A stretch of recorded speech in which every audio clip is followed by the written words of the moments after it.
My mother converted when she married my father. She grew up Catholic, and that's in part where some of my looks don't look Jewish. But I was always sort of, I had so many people at our temple that would say, "Oh, you don't look Jewish." And it was like an insult that I didn't look Jewish. So it was kind of a reverse um, experience. I also didn't really experience much anti-Semitism to speak of, but my father wanted so much to be a member of the country club in town where they had the better golf course. He was absolutely loved golf.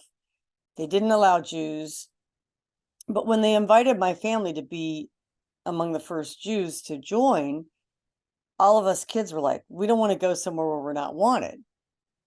And our parents were like, no, we should go there, you know, to be the first. So by that time, I was the only kid still in town. I was 14, and I didn't want to change swim teams.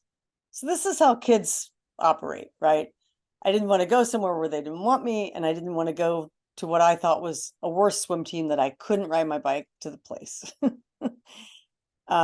And so I just remember when the first time we went there, and every eye in the place, was cast on us.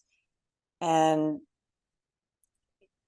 it was still the right decision for my parents. It was a central point in their social life, but it was not easy for the kids because we'd never really had anything. We'd never been treated any particular way before. Now, I know that people just a few years older than me in Lima had a much different experience with anti-Semitism.